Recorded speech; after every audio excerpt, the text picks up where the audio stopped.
ਸਤਿ ਸ੍ਰੀ ਅਕਾਲ। ਤੁਸੀਂ ਲੋਕਰਾਣ ਚੈਨਲ ਪੰਜਾਬੀ ਦੇਖ ਰਹੇ ਹੋ। ਮੈਂ ਤੁਹਾਡੇ ਨਾਲ Sukhwinder Singh.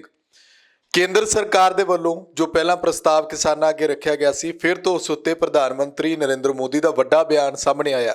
All party meeting ਸੱਦੀ ਗਈ ਬਜਟ ਸੈਸ਼ਨ ਦੇ ਵਿਚਾਲੇ।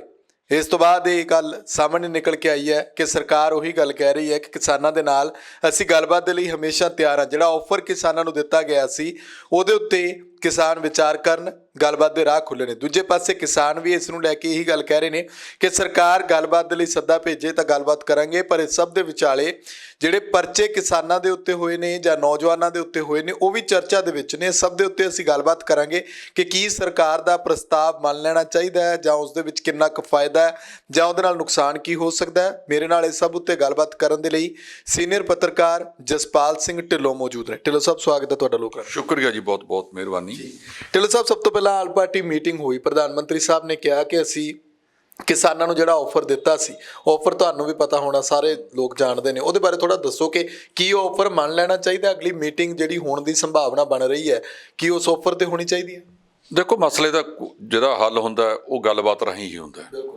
ਜੇ ਉਹਨਾਂ ਨੇ ਪ੍ਰਸਤਾਵ ਇਹ ਦਿੱਤਾ ਹੈਗਾ, ਉਹਨਾਂ ਨੇ ਪਹਿਲਾ ਪ੍ਰਸਤਾਵ ਦਿੱਤਾ ਸੀ ਵੀ 1.5 ਸਾਲ ਵਾਸਤੇ ਆਪਾਂ ਇਹਨੂੰ ਰੱਦ ਕਰ ਦਿੰਦੇ ਹਾਂ। ਫਿਰ ਇੱਥੋਂ ਤੱਕ ਵੀ ਆ ਗਿਆ ਸੀ, ਜਿਹੜੇ ਉਹ ਰੇਲ ਤੇ ਵਣਜ ਮੰਤਰੀ ਨੇ ਪਿਊਸ਼ ਗੋਇਲ, ਉਹਨਾਂ ਨੇ ਕਿਹਾ ਸੀਗਾ ਵੀ ਚਲੋ ਐਂ ਸਮਝੋ ਵੀ 2 ਸਾਲਾਂ ਲਈ ਇਹ ਬੰਦ ਹੈਗਾ। ਥੋੜ੍ਹਾ ਬਹੁਤਾ ਕਿਸਾਨ ਜਿਹੜੀ ਸਰਕਾਰ ਆ ਉਹਨੂੰ ਝੁਕਣਾ ਚਾਹੀਦਾ, ਕਹਿ ਦੇਵੇ ਸਾਡੇ ਟਨਿਓਰ ਤੱਕ ਇਹ 3 ਸਾਲ ਹੀ ਨੇ। ਜੇ 2 ਸਾਲ ਤੱਕ ਵੀ ਬੰਦ ਕਰ ਦਿੱਤਾ ਜਾਂਦਾ, ਇਹਨੂੰ ਰੱਦ ਕਰ ਦਿੱਤਾ ਜਾਂਦਾ ਹੈ, ਵਧੀਆ ਤਰੀਕਾ ਤਾਂ ਇਹੀ ਹੈ ਕਿ ਇਹਨੂੰ ਰੱਦ ਕੀਤਾ ਜਾਵੇ। ਰੱਦ ਕਰਕੇ ਇੱਕ ਸਾਂਝੀ ਕਮੇਟੀ ਬਣਾ ਲਈ ਜਾਵੇ, ਜਿਹਦੇ ਵਿੱਚ ਕੇਂਦਰ ਦੇ ਖੇਤੀ ਮੰਤਰੀ ਹੋ ਜਾਣ, ਵਿੱਤ ਮੰਤਰੀ ਹੋ ਜਾਣ, ਵਣਜ ਮੰਤਰੀ ਹੋ ਜਾਣ। ਕੋਈ ਵੈਸੇ ਤਾਂ ਵਣਜ ਮੰਤਰੀ ਦਾ ਕੋਈ ਇਹਦੇ ਨਾਲ ਤਾਲੁਕਾਤ ਨਹੀਂ, ਇਹਨਾਂ ਨੇ ਜਾਣ ਬੁੱਝ ਕੇ ਜੋੜਤਾ, ਕਿਉਂਕਿ ਜਿਹੜਾ ਖੇਤੀ ਹੈ ਉਹ ਰਾਜਾਂ ਦਾ ਵਿਸ਼ਾ, ਉਹਦੇ ਵਿੱਚ ਕੇਂਦਰ ਦਾ ਵਿਸ਼ਾ ਨਹੀਂ ਹੈਗਾ। ਇਹਨਾਂ ਨੇ ਵਣਜ ਨਾਲ ਜੋੜ ਕੇ ਉਹ ਵਣਜ ਮੰਤਰੀ ਨੂੰ ਨਾਲ ਵਹਾਉਂਦੇ ਨੇ, ਜਿਹਦੀ ਕੋਈ ਜ਼ਰੂਰਤ ਨਹੀਂ ਹੈਗੀ। ਹੁਣ ਅੱਜ ਇਹਨਾਂ ਨੇ ਆਲ ਪਾਰਟੀ ਜਿਹੜੀ ਸਰਬ ਪਾਰਟੀ ਮੀਟਿੰਗ ਦੇ ਵਿੱਚ ਇਹ ਗੱਲ ਕਹੀ ਹੈ, ਇਹ ਉਸ ਵੇਲੇ ਕਹੀ ਹੈ ਜਦੋਂ ਸਾਰਿਆਂ ਨੇ ਰਾਸ਼ਟਰਪਤੀ ਭਾਸ਼ਣ ਦਾ ਜਿਹੜਾ ਸੀਗਾ ਬਾਈਕਾਟ ਕੀਤਾ, ਔਰ ਉਹਦੇ 'ਚ ਇੱਕ ਦੇਸ਼ ਭਰ ਦੇ ਵਿੱਚ ਇਹ ਗੱਲ ਗਈ ਕਿ ਸਾਰੀਆਂ ਵਿਰੋਧੀ ਪਾਰਟੀਆਂ ਇਸ ਵੇਲੇ ਇਹ ਕਿਸਾਨੀ ਅੰਦੋਲਨ ਦੀ ਹਮਾਇਤ 'ਤੇ ਆ ਗਈਆਂ ਨੇ। 16 ਤਾਂ ਜਿਹੜੀਆਂ ਇੱਕ ਪਾਰਟੀਆਂ ਹੋ ਗਈਆਂ, ਉਸ ਤੋਂ ਇਲਾਵਾ ਜਿਹੜੀ ਬਹੁਜਨ ਸਮਾਜ ਪਾਰਟੀ ਬਾਰੇ ਵੀ ਗੱਲ ਚੱਲੀ ਹੈ ਕਿ ਉਹ ਵੀ ਸਰਕਾਰ ਦੇ ਜਿਹੜਾ ਹੈਗਾ ਵਿਰੋਧ ਦੇ ਵਿੱਚ ਆਈ ਹੈ, ਇਹ ਕਿਸਾਨਾਂ ਦੀ ਹਮਾਇਤ ਦੇ ਵਿੱਚ ਆਈ ਹੈਗੀ। ਸੋ ਇਹ ਪ੍ਰਸਤਾਵ ਜੇ ਹੁਣ ਆਇਆ, ਇਸ ਤੋਂ ਬਾਅਦ ਜਿਹੜੀਆਂ ਹੈਗੀਆਂ ਨੇ ਨਾ ਕਿਸਾਨ ਜਥੇਬੰਦੀਆਂ, ਮੈਨੂੰ ਲੱਗਦਾ ਉਹਨਾਂ ਨੂੰ ਆਪਣੀ ਪਹਿਲਾਂ ਮੀਟਿੰਗ ਕਰਨੀ ਚਾਹੀਦੀ ਹੈ। ਜਿਹੜੀ ਕੌਮੀ ਸੰਯੁਕਤ ਮੋਰਚਾ ਹੈਗਾ ਕਿਸਾਨਾਂ ਦਾ, ਉਹਦੇ ਵਿੱਚ ਵਿਚਾਰ ਕਰਨਾ ਚਾਹੀਦਾ ਅਤੇ ਮਾਹਰਾਂ ਨਾਲ ਗੱਲ ਕਰਨੀ ਚਾਹੀਦੀ ਹੈ ਕੀ ਇਹ ਸਹੀ ਹੈ ਜਾਂ ਨਹੀਂ। ਜਾਂ ਇਹ ਹੋ ਸਕਦਾ ਹੈ ਕਿ ਜਿਵੇਂ ਹੁਣ ਮਾਨਯੋਗ ਸਰਵਉੱਚ ਅਦਾਲਤ ਸੁਪਰੀਮ ਕੋਰਟ ਨੇ ਇਹ 2 ਮਹੀਨੇ ਵਾਸਤੇ ਕੀਤਾ, ਉਹਦੇ 15 ਦਿਨ ਤਾਂ ਲੰਘ ਹੀ ਗਏ ਨੇ, 1.5 ਮਹੀਨਾ ਰਹਿ ਗਿਆ ਹੈਗਾ। ਸਰਕਾਰ ਜਾਂ ਤਾਂ ਜਿਹੜਾ ਐਫੀਡੇਵਿਟ ਆਪਦਾ ਦੇ ਦੇਵੇ ਸੁਪਰੀਮ ਕੋਰਟ 'ਚ ਜਾ ਕੇ ਕਿ ਅਸੀਂ ਇਹਨੂੰ 2 ਸਾਲ ਵਾਸਤੇ ਲਾਗੂ ਨਹੀਂ ਕਰਦੇ, ਉਸ ਤੋਂ ਬਾਅਦ ਕਿਸੇ ਤੋਂ ਲਾਗੂ ਨਹੀਂ ਹੋਣਾ ਕਿਉਂਕਿ ਚੋਣਾਂ ਦਾ ਸਮਾਂ ਆ ਜਾਣਾ ਹੈਗਾ। ਇਹਦਾ ਕੋਈ ਨਾ ਕੋਈ ਸਰਬ ਪ੍ਰਵਾਨਿਤ ਹੱਲ ਹੋਣਾ ਚਾਹੀਦਾ। ਵੇਲਾ ਬਹੁਤ ਨਿਕਲ ਗਿਆ। ਢਿੱਲੋਂ ਸਾਹਿਬ, ਪਰ ਜਿਹੜੇ ਖਦਸ਼ੇ ਨੇ, ਸ਼ੰਕੇ ਨੇ, ਉਹ ਤਾਂ ਉਵੇਂ ਹੀ ਰਹਿਣਗੇ ਨਾ। ਕੀ ਪਤਾ ਲੱਗਦਾ, ਚਲੋ 2 ਸਾਲ ਬਾਅਦ ਤੁਸੀਂ ਕਹਿ ਰਹੇ ਹੋ ਉਸ ਤੋਂ ਬਾਅਦ ਚੋਣਾਂ ਵਿੱਚ ਉਲਝ ਜਾਣਾ। ਜੇ ਮੰਨ ਲਓ ਕਿ ਫਿਰ ਦੁਬਾਰਾ ਸਰਕਾਰ ਸੱਤਾ ਵਿੱਚ ਆਉਂਦੀ ਹੈ, ਸਰਕਾਰ ਫਿਰ ਉਹੀ ਹੱਥਕੰਡੇ ਅਪਣਾਉਂਦੀ ਹੈ ਕਿ ਸੂਬਿਆਂ ਦੇ ਅਧਿਕਾਰਾਂ ਦੇ ਵਿੱਚ ਡਾਕਾ ਪਾਉਣਾ, ਕੀ ਫਿਰ ਇਸ ਤਰ੍ਹਾਂ ਦਾ ਅੰਦੋਲਨ ਲੋਕ ਕਹਿੰਦੇ ਨੇ ਕਿ ਫਿਰ ਖੜਾ ਨਹੀਂ ਹੋ ਸਕਦਾ? ਹੁਣ ਹੀ ਸਰਕਾਰ ਨੂੰ ਪੁੱਠੇ ਪੈਰੀ ਵਾਪਸ ਮੋੜਨਾ ਪੈਣਾ। ਜਿਹੜਾ ਅੰਦੋਲਨ ਹੈ, ਅੰਦੋਲਨ ਜਿੱਥੋਂ ਤੱਕ ਪਹੁੰਚ ਗਿਆ ਨਾ, ਉਹ ਅੰਦੋਲਨ ਆਪਣੇ ਆਪ ਦੇ ਵਿੱਚ ਇੱਕ ਮਿਸਾਲ ਹੈ। ਸਰਕਾਰ ਨੇ ਗਲਤ ਹੱਥ ਕੰਡੇ ਅਪਣਾਏ, ਉਹ ਗਲਤ ਹੱਥ ਕੰਡਿਆਂ ਦੇ ਨਾਲ ਜਿਹੜਾ ਹੈਗਾ ਕੋਈ ਵੀ ਜਿਹੜਾ ਹੈਗਾ ਸਿੱਧੇ ਰਸਤੇ ਨਹੀਂ ਜਾਂਦਾ ਹੈਗਾ, ਦਿਸ਼ਾਹੀਨ ਹੋ ਜਾਂਦਾ ਹੈ। ਕਿਸਾਨਾਂ ਨੂੰ ਵੀ ਇਹ ਖਦਸ਼ੇ ਹੈਗੇ ਨੇ, ਉਹਦਾ ਜਿਹੜਾ ਕਿਵੇਂ ਕਿਸਾਨਾਂ ਦਾ ਭਰੋਸਾ ਹੋਵੇ, ਇਹ ਸਰਕਾਰ ਨੇ ਦੇਣਾ ਹੈ। ਮੈਂ ਤਾਂ ਇਹ ਕਹਿਣਾ ਕਿ ਇਹਨੂੰ ਨਵੇਂ ਸਿਰੇ ਤੋਂ ਬਣਾਇਆ ਜਾਵੇ। ਜਿੰਨਾ ਤੱਤ ਪੜ੍ਹੱਤ ਦੇ ਵਿੱਚ ਇਹ ਸਾਰਾ ਕੁਛ ਕੀਤਾ ਗਿਆ, ਪਹਿਲਾਂ ਲੋਕ ਸਭਾ 'ਚ ਲਿਆਂਦਾ, ਲੋਕ ਸਭਾ ਤੋਂ ਬਾਅਦ ਰਾਜ ਸਭਾ ਦੇ ਵਿੱਚ ਲੈ ਕੇ ਆਂਦਾ, ਰਾਜ ਸਭਾ ਦੇ ਵਿੱਚ ਜਿਵੇਂ ਇਹਨੂੰ ਬਿਨਾਂ ਵੋਟਿੰਗ ਕਰਾਏ ਪਾਸ ਕਰ ਦਿੱਤਾ ਗਿਆ। ਜੇ ਵੋਟਿੰਗ ਹੋ ਜਾਂਦੀ ਬਿਲਕੁਲ ਪਾਸ ਨਹੀਂ ਸੀ ਹੋਣਾ। ਜਿਹੜੀਆਂ ਵਿਰੋਧੀ ਪਾਰਟੀਆਂ ਅੱਜ ਭੂਮਿਕਾ ਅਦਾ ਕਰ ਰਹੀਆਂ, ਇਹਨਾਂ ਨੂੰ ਵੀ ਉਦੋਂ ਇਹ ਗੱਲ ਮੰਨਣੀ ਨਹੀਂ ਚਾਹੀਦੀ ਸੀ ਕਿ ਜਵਾਨੀ ਵੋਟਾਂ ਦੇ ਨਾਲੇ ਪਾਸ ਕਰ ਲਿਆ ਗਿਆ ਹੈਗਾ। ਇਸ ਗੱਲ 'ਤੇ ਉਦੋਂ ਅੜਨਾ ਚਾਹੀਦਾ ਸੀ ਕਿ ਤੁਸੀਂ ਵੋਟਿੰਗ ਕਰਾਓ, ਵੋਟਿੰਗ ਕਰਾ ਕੇ ਪਤਾ ਲੱਗਦਾ ਵੀ ਕੌਣ ਕਿੱਥੇ ਖੜਦਾ ਹੈਗਾ। ਸੋ ਮੈਂ ਸਮਝਦਾ ਕਿ ਜੇ ਹੁਣ ਸਰਕਾਰ ਨੇ ਪ੍ਰਸਤਾਵ ਅੱਜ ਦਿੱਤਾ ਨਾ, ਇਸ ਤੋਂ ਬਾਅਦ ਜਿਹੜੀਆਂ ਕਿਸਾਨ ਜਥੇਬੰਦੀਆਂ ਨੇ ਉਹ ਜੁੜ ਕੇ ਬੈਠਣਗੀਆਂ, ਬੈਠ ਕੇ ਵਿਚਾਰ ਕਰਨਗੀਆਂ ਕਿ ਜਿਹੜੀ ਸਰਕਾਰ ਕਹਿੰਦੀ ਹੈ ਕਿ ਸਰਕਾਰ ਦੀ ਨੀਅਤ ਸਾਫ਼ ਹੈ। ਸਭ ਤੋਂ ਵੱਡੀ ਗੱਲ ਤਾਂ ਇਹ ਹੈ ਨਾ, ਵੱਡਾ ਸਵਾਲ ਇਹੀ ਹੈ ਕਿਉਂਕਿ ਇਹ ਜਿਹੜਾ ਪ੍ਰਸਤਾਵ ਦਿੱਤਾ ਹੈ ਆਖਰੀ ਮੀਟਿੰਗ ਦੇ ਵਿੱਚ ਜਿਹੜੀ ਮੀਟਿੰਗ ਹੋਈ ਸੀ ਉਸ ਵੇਲੇ ਪ੍ਰਸਤਾਵ ਦਿੱਤਾ ਗਿਆ, ਜਦੋਂ ਘੰਟਿਆਂ ਬੱਧੀ ਕਿਸਾਨਾਂ ਨੂੰ ਬਿਠਾ ਕੇ ਰੱਖਿਆ ਗਿਆ, ਕੋਈ ਗੱਲਬਾਤ ਨਹੀਂ ਕੀਤੀ, ਬਿਨਾਂ ਕਿਸੇ ਗੱਲ ਦੇ ਕਿਸਾਨ ਬਾਹਰ ਆ ਗਏ।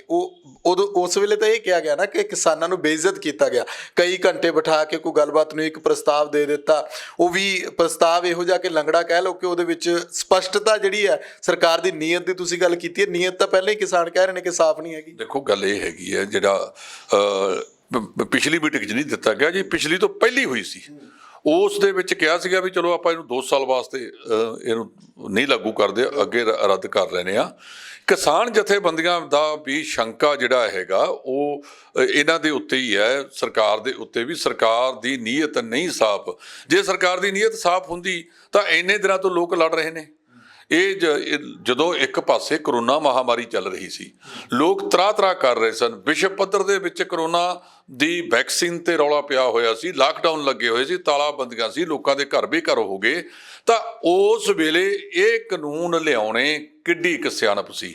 ਆਰਡੀਨੈਂਸ ਆਮ ਤੌਰ ਤੇ ਉਦੋਂ ਲਿਆਂਦੇ ਜਾਂਦੇ ਨੇ ਜਦੋਂ ਬਹੁਤ ਸੰਕਟ ਦਾ ਸਮਾਂ ਹੋਵੇ, ਲੋਕ ਉਲਝੇ ਵੇ ਹੋਣ ਵੀ ਇਸ ਵੇਲੇ ਇਹਦੇ ਤੋਂ ਸਿਵਾਏ ਕੰਮ ਚੱਲਦਾ ਨਹੀਂ ਹੈਗਾ।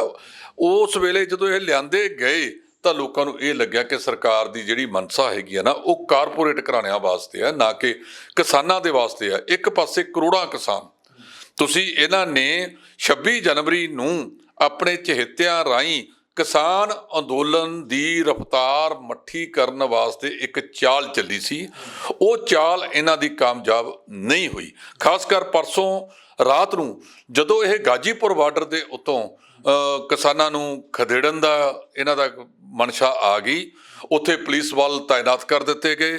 ਕਿਸਾਨ 26 ਤਰੀਕ ਤੋਂ ਬਾਅਦ, ਖਾਸ ਕਰ ਇਹਨਾਂ 2 ਗੱਲਾਂ ਨੇ, ਇੱਕ ਤਾਂ ਜਿਹੜੀ 26 ਤਰੀਕ ਦੀ ਟਰੈਕਟਰ ਮਾਰਚ ਸੀ, ਬਹੁ ਗਿਣਤੀ ਕਿਸਾਨ ਤਾਂ ਟਰੈਕਟਰ ਮਾਰਚ ਵਾਸਤੇ ਹੀ ਗਿਆ ਸੀ ਵੀ ਉਹਨਾਂ ਨੇ ਉੱਥੇ ਦਿੱਲੀ ਦੀ ਸੜਕ ਤੇ ਗੇੜਾ ਕੱਢਣਾ ਹੈ, ਆਪਦੇ ਤੰਬੂ ਕੋਲੇ ਆ ਕੇ ਵਾਪਸੀ ਪਰਤ ਆਉਣਾ ਹੈ। ਉਹ ਲੋਕ ਵਾਪਸ ਪਰਤੇ ਤੇ ਸਰਕਾਰ ਨੂੰ ਇਹ ਲੱਗਿਆ ਕਿ ਕਿਸਾਨ ਹੁਣ ਭੱਜ ਲਏ ਨੇ। ਇੱਕ ਜਿਹੜੇ ਕਿਸਾਨ ਹਤੈਸ਼ੀ, ਆਮ ਤੌਰ ਤੇ ਸੁਖਵਿੰਦਰ ਕੀ ਹੁੰਦਾ ਨਾ, ਜਦੋਂ ਕਿਸਾਨਾਂ ਦੀਆਂ ਜਿਹੜੀਆਂ ਹਤੈਸ਼ੀ ਪਾਰਟੀਆਂ ਹੁੰਦੀਆਂ ਨੇ ਉਹਨਾਂ ਨੂੰ ਸਰਕਾਰਾਂ ਅੰਦੋਲਨ ਦੇ ਵਿੱਚ ਵਾੜ ਦਿੰਦੀਆਂ ਨੇ, ਤਾਂ ਇੱਕ ਗਿੱਦੜ ਚਿੱਠੀ ਜੀ ਦੇ ਕੇ ਲਓ ਜੀ ਆਹ ਕਿਸਾਨ ਪਾਰਟੀ ਵਾਪਸ ਚੱਲੀ ਹੈ, ਵਾਪਸ ਚੱਲੀ ਹੈ, ਤਾਂ ਕਿ ਲੋਕਾਂ ਦੇ ਵਿੱਚ ਇਹ ਪ੍ਰਭਾਵ ਜਾਵੇ ਵੀ ਇਹ ਤਾਂ ਆਪਸ ਵਿੱਚ ਦੀ ਪਾਟ ਗਏ ਨੇ। ਲੇਕਿਨ ਜਿਹੜੇ ਗਾਜੀਪੁਰ ਬਾਰਡਰ ਦੇ ਉੱਤੋਂ ਜਦੋਂ ਰਾਕੇਸ਼ ਟਿਕੈਤ ਨੇ ਬਹੁਤ ਭਾਵਪੂਰਵਕ ਇੱਕ ਉਹਨਾਂ ਦੀ ਅਪੀਲ ਵਾਇਰਲ ਹੋਈ, ਉਹਨਾਂ ਦੇ ਅੱਖਾਂ 'ਚ ਅਥਰੂ ਸੀ, ਗਲਾ ਬੈਠਿਆ ਹੋਇਆ ਸੀ, ਭਰਿਆ ਹੋਇਆ ਸੀ ਬਹੁਤ ਵੱਡੀ ਪੱਧਰ ਤੇ, ਉਹ ਇੰਨੀ ਕੁ ਲੋਕਾਂ ਦੇ ਵਿੱਚ ਗਈ ਕਿ ਦੁਬਾਰਾ ਰਸਤਿਆਂ ਦੇ ਵਿੱਚੋਂ ਹੀ ਕਿਸਾਨ ਦੁਬਾਰਾ ਵਾਪਸ ਦਿੱਲੀ ਵੱਲ ਨੂੰ ਚਾਲੇ ਪਾਤੇ। ਆਪਣੇ ਪੰਜਾਬ 'ਚੋਂ ਬਹੁਤ ਜਾ ਰਹੇ ਨੇ ਤੇ ਉਧਰੋਂ ਵੀ ਜਿਹੜੇ ਨੇੜੇ ਦੇ ਕਿਸਾਨ ਸੀ, ਉਹਨਾਂ ਦੇ ਨਾਲ ਹਰਿਆਣੇ ਜੀਂਦ ਦੇ ਕਿਸਾਨ ਜਿਨ੍ਹਾਂ ਨੇ ਰਾਤ ਨੂੰ ਚੰਡੀਗੜ੍ਹ ਤੇ ਜੀਂਦ ਮਾਰਗ ਨੂੰ ਬੰਦ ਕਰਤਾ ਸੀ, ਉਹ ਸਾਰੇ ਦੇ ਸਾਰੇ ਜਿਹੜੇ ਆ ਵੱਖ-ਵੱਖ ਬਾਰਡਰਾਂ ਦੇ ਉੱਤੇ ਪਹੁੰਚ ਗਏ। ਪਰ ਢਿੱਲੋਂ ਸਾਹਿਬ, ਇੱਕ ਪਾਸੇ ਤਾਂ ਗੱਲਬਾਤ ਤੇ ਦੂਜੇ ਪਾਸੇ ਕਿਸਾਨਾਂ ਦੇ ਨਾਲ ਕੁੱਟਮਾਰ ਕਹਿ ਲਓ ਕਿ ਜਿਵੇਂ ਪੱਥਰਬਾਜ਼ੀ ਕੀਤੀ ਗਈ, ਉਹਦੇ ਵਿੱਚ ਕਈ ਨੌਜਵਾਨ ਗ੍ਰਿਫਤਾਰ ਹੋ ਰਹੇ ਨੇ, ਕਈਆਂ ਦਾ ਪਤਾ ਵੀ ਨਹੀਂ ਲੱਗ ਰਿਹਾ ਹੁਣ ਤਾਂ। ਕਿਸਾਨ ਜਥੇਬੰਦੀਆਂ ਭਾਲਦੀਆਂ ਫਿਰਦੀਆਂ, ਪਰਿਵਾਰ ਭਾਲਦਾ ਫਿਰਦਾ ਕਿ ਨੌਜਵਾਨ ਕਿੱਥੇ ਨੇ, ਕੋਈ ਥੋ ਪਤਾ ਨਹੀਂ ਲੱਗ ਰਿਹਾ। ਉਹਨਾਂ ਦੇ ਕੇਸ ਜਿਹੜੇ ਨੇ ਉਹ ਮਨੁੱਖੀ ਅਧਿਕਾਰ ਸੰਗਠਨ ਲੜਨ ਦੇ ਲਈ ਅੱਗੇ ਆ ਗਏ ਨੇ। ਇਹਨੂੰ ਸਾਰੇ ਨੂੰ ਧਿਆਨ ਵਿੱਚ ਰੱਖ ਕੇ ਕਿਸ ਤਰ੍ਹਾਂ ਅੱਗੇ ਗੱਲਬਾਤ ਹੋ ਸਕਦੀ? ਸਰਕਾਰਾਂ ਨਾ ਜਿਹੜੀਆਂ ਉਹ ਵੱਖ-ਵੱਖ ਚਾਲਾਂ ਚੱਲਦੀਆਂ ਨੇ। ਅਸਲ ਦੇ ਵਿੱਚ ਜਦੋਂ ਤੋਂ ਨਰਿੰਦਰ ਮੋਦੀ ਦੀ ਅਗਵਾਈ ਵਾਲੀ ਸਰਕਾਰ ਕੇਂਦਰ ਦੇ ਵਿੱਚ ਆਈ ਹੈ, ਉਦੋਂ ਤੋਂ ਇਹਨਾਂ ਨੇ ਵੱਖਰੇ ਤਰੀਕਿਆਂ ਦੇ ਨਾਲ ਇੱਕ ਵਿਸ਼ੇਸ਼ ਏਜੰਡਾ ਸ਼ੁਰੂ ਕਰ ਦਿੱਤਾ। ਜਿੰਨੀਆਂ ਘੱਟ ਗਿਣਤੀਆਂ ਨੇ ਉਹ ਇਸ ਸਰਕਾਰ ਦੇ ਵਿੱਚ ਅਸੁਰੱਖਿਅਤ ਮਹਿਸੂਸ ਕਰ ਰਹੀਆਂ ਨੇ। ਪਹਿਲਾਂ ਇਹਨਾਂ ਨੇ ਸ਼ਹੀਨ ਬਾਗ, ਫਿਰ ਧਾਰਾ 370, ਫਿਰ ਹੋਰ ਪੰਗੇ ਲਏ। ਪਹਿਲਾਂ ਨੋਟਬੰਦੀ ਕੀਤੀ, GST ਲਿਆਂਦੀ, ਹੋਰ ਸਾਰਾ ਕੁਝ ਕੀਤਾ। ਤਾਂ ਉਦੋਂ ਤੋਂ ਬਾਅਦ ਸਰਕਾਰ ਨੂੰ ਲੱਗਿਆ ਕਿ ਹੁਣ ਕਿਉਂਕਿ ਇਹ ਬਹੁ ਗਿਣਤੀ ਦੇ ਵਿੱਚ ਨੇ, 302 ਮੈਂਬਰ ਨੇ ਇਹਨਾਂ ਦੇ, ਇਸ ਕਰਕੇ ਇਹਨਾਂ ਤੇ ਹੰਕਾਰ ਦੇ ਘੋੜੇ ਤੇ ਚੜ੍ਹਨਾ ਇਹ ਸੁਭਾਵਿਕ ਹੋ ਜਾਂਦਾ। ਜਦੋਂ ਬੰਦੇ ਕੋਲ ਪਾਵਰ ਆ ਜਾਂਦੀ ਹੈ ਨਾ ਤੇ ਬੰਦੇ ਦੀ ਰੂਪ ਰੇਖਾ ਬਦਲ ਜਾਂਦੀ ਹੈ। ਸੋ ਇਸ ਕਰਕੇ ਇਹ ਜਿਹੜੀਆਂ ਸਰਕਾਰਾਂ ਨੇਗੀਆਂ ਇਸ ਤਰ੍ਹਾਂ ਦੇ ਮਾਹੌਲ ਦੇਖਦੀਆਂ ਨੇ ਕਿ ਕਿਸੇ ਨਾ ਕਿਸੇ ਤਰੀਕੇ ਦੇ ਨਾਲ ਉਹਨਾਂ ਦੇ ਹੱਥ ਕੰਡਿਆਂ ਦੇ ਵਿੱਚ ਲੋਕ ਫਸ ਜਾਣ। ਇਹਨਾਂ ਨੇ ਇੱਕ ਪਾਸੇ ਤਾਂ ਗੱਲਬਾਤ ਦਾ ਪ੍ਰਸਤਾਵ ਅੱਜ ਦੇਤਾ ਹੈ। ਇਹ ਉਦੋਂ ਦਿੱਤਾ ਜਦੋਂ ਦੁਬਾਰਾ ਭੀੜ ਹੋ ਗਈ ਹੈ। ਜਦੋਂ ਪਹਿਲਾਂ ਤਾਂ ਇਹ ਹੋ ਗਿਆ ਸੀ ਕਿ ਜਿਹੜੀ ਕਮਜ਼ੋਰ ਕੜੀ ਆ ਨਾ ਆਪਣਾ ਗਾਜੀਪੁਰ ਬਾਰਡਰ ਵਾਲੀ, ਉਧਰਲੇ ਪਾਸੇ ਉਹ ਜਿਹੜਾ ਯੋਗੀ ਆਦਿੱਤਿਆਨਾਥ ਹੈ, ਉਹ ਯੋਗੀਆਂ ਵਾਲੇ ਕੰਮ ਤਾਂ ਕੋਈ ਕਰਦਾ ਨਹੀਂ। ਠੀਕ ਹੈ, ਉੱਥੇ ਭਾਜਪਾ ਦੀ ਸਰਕਾਰ ਹੈ, ਜਾਂ ਹਰਿਆਣੇ 'ਚ ਭਾਜਪਾ ਦੀ ਸਰਕਾਰ ਆ, ਪੰਜਾਬ ਤੇ ਰਾਜਸਥਾਨ 'ਚ ਤਾਂ ਕਾਂਗਰਸ ਦੀਆਂ ਸਰਕਾਰਾਂ ਨੇ। ਉੱਥੇ ਹੀ ਕਰਨ ਦਾ ਯਤਨ ਕੀਤਾ ਗਿਆ ਕਿ ਜੇ ਇਹ ਪਹਿਲੇ ਥਾਂ ਦੇ ਉੱਤੇ ਆ ਜਾਣਗੇ, ਇਹ ਥੋੜ੍ਹੇ ਬੰਦੇ ਰਹਿ ਗਏ ਸੀ ਉੱਥੇ, ਮਾਰਚ ਕੀਤਾ, ਫਲਾਨਾ ਕੀਤਾ, ਢਿਮਕਾ ਕੀਤਾ, ਪਰ ਜਿਹੜੀ ਉਹਨਾਂ ਦੀ ਬਿਜਲੀ ਕੱਟ ਦਿੱਤੀ ਗਈ, ਪਾਣੀ ਹਟਾ ਦਿੱਤਾ ਗਿਆ। ਉਹਦਾ ਦੀ ਜਿਹੜੀ ਅਪੀਲ ਸੀ ਉਹ ਲੋਕਾਂ ਨੂੰ ਅਪੀਲ ਕੀਤੀ। ਉਸ ਤੋਂ ਬਾਅਦ ਲੋਕ ਵੱਡੀ ਪੱਧਰ ਦੇ ਉੱਤੇ ਗਏ ਤੇ ਉਹ ਇਸ ਵੇਲੇ ਹੁਣ ਗਾਜੀਪੁਰ ਬਾਰਡਰ ਦੇ ਉੱਤੇ ਲੋਕ ਜਾ ਪਹੁੰਚੇ ਨੇ। ਜਿਹੜੇ ਪੰਜਾਬ ਦੇ ਲੋਕ ਨੇ, ਪਿੰਡਾਂ ਦੇ ਵਿੱਚ ਅਨਾਉਂਸਮੈਂਟਾਂ ਹੋ ਗਈਆਂ ਵੀ ਹਰੇਕ ਘਰ 'ਚੋਂ ਇੱਕ ਬੰਦਾ ਉੱਥੇ ਜਾਵੇ। ਨਹੀਂ, ਅਦਰਵਾਈਜ਼ ਇਸ ਕੇਂਦਰ ਸਰਕਾਰ ਨੇ ਕਿਸਾਨਾਂ ਨੂੰ ਇਹਨਾਂ ਦੇ ਪੂੰਜੀਪਤੀਆਂ ਦੇ ਹਵਾਲੇ ਕਰ ਦੇਣਾ ਹੈ। ਬਿਲਕੁਲ ਬਿਲਕੁਲ। ਅੱਛਾ, ਢਿੱਲੋਂ ਸਾਹਿਬ, ਇੱਕ ਹੋਰ ਸਵਾਲ ਹੈ ਮੇਰਾ ਕਿ ਇੱਕ ਪਾਸੇ ਤਾਂ ਚਲੋ ਆਪਾਂ ਗੱਲਬਾਤ ਦੀ ਵੀ ਗੱਲ ਕਰ ਲਈ ਕਿ ਕੇਸ ਵੀ ਥੋਕੇ ਜਾ ਰਹੇ ਨੇ, ਇੰਟਰਨੈਟ ਸੇਵਾਵਾਂ ਬੰਦ ਕਰ ਦਿੱਤੀਆਂ ਹਰਿਆਣੇ ਦੇ ਵਿੱਚ, ਦਿੱਲੀ ਦੇ ਵਿੱਚ, ਕਈ ਇਲਾਕਿਆਂ ਦੇ ਵਿੱਚ। ਇਹਨੂੰ ਸਾਰੇ ਨੂੰ ਕਿੱਦਾਂ ਦੇਖਦੇ ਹੋ?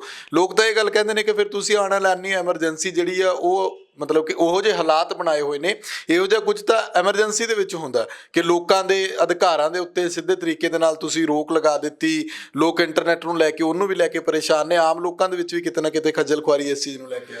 ਇਹ ਮੁੱਖ ਕਾਰਨ ਇਹ ਹੈ ਸੁਖਵਿੰਦਰ, ਜੇ ਭਾਰਤ ਦਾ ਗੋਦੀ ਮੀਡੀਆ ਸਹੀ ਭੂਮਿਕਾ ਅਦਾ ਕਰਦਾ ਤਾਂ ਇਸ ਇੰਟਰਨੈਟ ਸੇਵਾਵਾਂ ਦੀ ਕੋਈ ਜ਼ਰੂਰਤ ਹੀ ਨਹੀਂ ਸੀ। ਦੇਖੋ, ਉੱਥੇ ਲੱਖਾਂ ਟਰੈਕਟਰ ਗਏ, ਲੋਕਾਂ ਨੇ ਉਹਨਾਂ ਦਾ ਸਵਾਗਤ ਕੀਤਾ, ਲੋਕਾਂ ਨੇ ਉਹਨਾਂ ਤੇ ਫੁੱਲ ਵਰਸਾਏ, ਲੰਗਰ ਵਰਤਾਏ। ਉਹ ਕਿਸੇ ਚੈਨਲ ਨੇ ਦਿਖਾਏ ਨੇ? ਜਦੋਂ ਲੋਕਾਂ ਦਾ ਵਿਸ਼ਵਾਸ ਉੱਠ ਜਾਵੇ, ਫਿਰ ਲੋਕਾਂ ਦਾ ਵਿਸ਼ਵਾਸ ਕਿਤੇ ਰਹਿ ਗਿਆ ਸੀ? ਸੋਸ਼ਲ ਮੀਡੀਆ ਤੇ। ਸੋਸ਼ਲ ਮੀਡੀਆ ਦੇ ਉੱਤੇ ਲਗਾਤਾਰ ਲੋਕ ਇਸ ਕਰਕੇ ਵੱਜੇ। ਸੋਸ਼ਲ ਮੀਡੀਆ ਕਿਵੇਂ ਚੱਲਦਾ? ਇੰਟਰਨੈਟ ਰਾਹੀਂ। ਤੁਸੀਂ ਜਿੰਨਾ ਮਰਜ਼ੀ ਇਸ ਤਰ੍ਹਾਂ ਦਾ ਕੋਝਾ ਹੱਥ ਕੰਡਾ ਅਪਣਾ ਲਓ, ਪਰ ਲੋਕਾਂ ਦੇ ਵਿੱਚ ਜੋ ਇਸ ਵੇਲੇ ਘਰ ਕਰ ਗਿਆ, ਜੋ ਇਹ ਕਰਨਾ ਚਾਹੁੰਦੇ ਸੀ, ਇੱਕ ਘੱਟ ਗਿਣਤੀ ਨੂੰ, ਮਤਲਬ ਹਿੰਦੂ ਵਰਸਜ ਘੱਟ ਗਿਣਤੀ, ਭਾਵ ਜੇ ਮੁਸਲਮਾਨ ਦਿਵਾਲੇ ਔਰ ਸਿੱਖਾਂ ਨੂੰ ਇਹਨਾਂ ਨੇ ਦਬਾ ਲਿਆ ਤਾਂ ਹਿੰਦੁਸਤਾਨ ਦੇ ਵਿੱਚ ਬਾਕੀ ਕਿਸੇ ਨੇ ਉੱਠਣਾ ਨਹੀਂ, ਕਿਉਂਕਿ ਜਿਹੜੀ ਜੁੱਸੇ ਵਾਲੀ ਤੇ ਜੁਝਾਰੂ ਕੌਮ ਹੈ ਉਹ ਸਿੱਖ ਹੈ।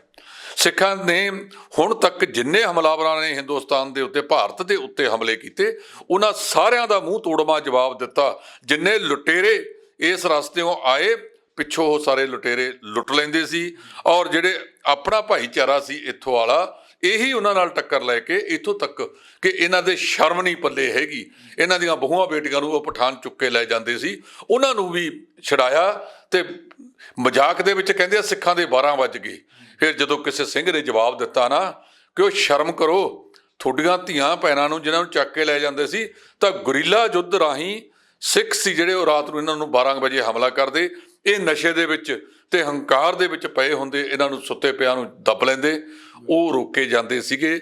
ਇਹ ਤੁਸੀਂ ਕਿਸੇ ਵੀ ਚੀਜ਼ ਦਾ ਅੰਤ ਨਹੀਂ ਹੋ ਜਾਂਦਾ ਹੈ। ਆਤਿਸ਼ਬਾਜ਼ੀ ਵਾਂਗ ਹੁੰਦੀਆਂ ਨੇ ਚੀਜ਼ਾਂ, ਸਿੱਧੀਆਂ ਤਾਹਾਂ ਚੜ੍ਹਦੀਆਂ ਨੇ, ਪਟਾਕਾ ਪਾ ਕੇ ਥੱਲੇ ਆ ਜਾਂਦੀਆਂ ਨੇ।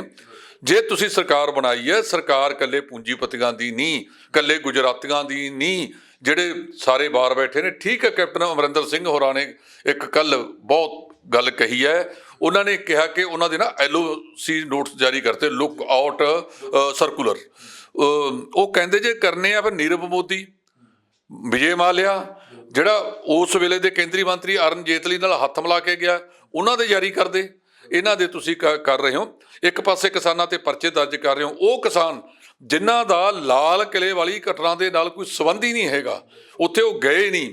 ਉੱਥੇ ਤਾਂ ਤੁਹਾਡੇ ਜਿਹੜੀ ਪੁਲਿਸ ਸੀ ਉਹਨਾਂ ਤੇ ਰਲ ਕੇ ਕੁਝ ਡੋਗਰੇ ਜਿਹੜੇ ਕਿਸਮ ਦੇ ਲੋਕ, ਜਿਨ੍ਹਾਂ ਤੇ ਬੜੇ ਦੋਸ਼ ਲੱਗਦੇ ਨੇ, ਆਪਾਂ ਨਾਂ ਨਹੀਂ ਲੈਣਾ, ਸਾਰਿਆਂ ਨੂੰ ਜਾਣੂ ਜਾਣ ਨੇ, ਉਹ ਲੋਕਾਂ ਦੀ ਭੂਮਿਕਾ ਦੇ ਉੱਤੇ ਅਸਰ ਹੋਇਆ। ਉਹ ਲੋਕਾਂ ਦੀ ਭੂਮਿਕਾ ਉਹਨਾਂ ਨੇ ਕੀ ਅਦਾ ਕੀਤੀ। ਉਹ ਲੋਕ ਜਦੋਂ ਰੇਲ ਅੰਦੋਲਨ ਸੀ ਉਦੋਂ ਉਹਨਾਂ ਨੇ ਵੱਖਰਾ ਰਾਗ ਅਲਾਪਿਆ।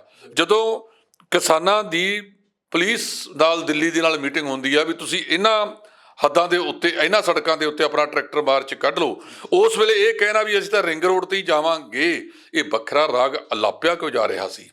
ਜਦੋਂ ਜਿਹੜੀਆਂ ਦੇਸ਼ ਦੀਆਂ 450 ਜਥੇਬੰਦੀਆਂ ਨੂੰ ਨੁਮਾਇੰਦਗੀ ਕਰਦਾ ਕੌਮੀ ਕਿਸਾਨ ਮੋਰਚਾ ਇਕਜੁੱਟ ਸੀ ਔਰ ਸਾਰੇ ਇਸ ਗੱਲ ਤੇ ਸਹਿਮਤ ਸੀ, ਉਹ ਟਰੈਕਟਰ ਮਾਰਚ ਵਾਸਤੇ 10 ਵਜੇ ਤੋਂ ਮਾਰਚ ਸ਼ੁਰੂ ਹੋਣਾ ਸੀ, ਕਿਉਂਕਿ 11:30 ਵਜੇ 26 ਜਨਵਰੀ ਦੀ ਪਰੇਡ ਖਤਮ ਹੋ ਜਾਣੀ ਸੀ।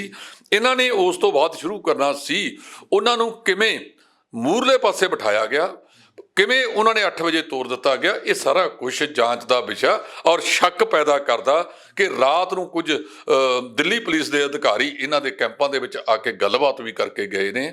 ਇੱਕੋ ਜਿਹੜਾ ਉਹ ਗਾਇਕ ਜਿਹਾ ਤੁਰਿਆ ਫਿਰਦਾ ਸੀਗਾ, ਜਿਹਦੇ ਪਰਿਵਾਰ ਦਾ ਪਿਛੋਕੜ ਹੁਣ ਅਖਬਾਰਾਂ ਨੇ ਤੇ ਚੈਨਲਾਂ ਨੇ ਕੱਢ ਲਿਆਂਦਾ ਹੈਗਾ, ਉਹਦਾ ਕਿਸਾਨਾਂ ਦੇ ਨਾਲ ਕਿਹੜਾ ਤਾਲੁਕਾਤ ਸੀਗਾ ਪਤਾ ਹੈ ਵੀ ਉਹ ਇੱਕ ਗੁਰਦਾਸਪੁਰ ਤੋਂ ਜਿਹੜਾ ਸਨੀ ਦਿਓਲ ਚੋਣ ਲੜਿਆ, ਉਹਦਾ ਚੋਣ ਏਜੰਟ ਹੋਇਆ ਕਰਦਾ ਸੀਗਾ। ਇਹਦਾ ਮਤਲਬ ਜਿਹੜੇ ਕੇਂਦਰ ਦੇ ਹਾਕਮ ਨੇ ਉਹਨਾਂ ਦੇ ਨਾਲ ਤਾਂ ਉਹਨਾਂ ਦੀ ਪਹਿਲਾਂ ਹੀ ਸਾਂਠ-ਗਾਂਠ ਸੀ।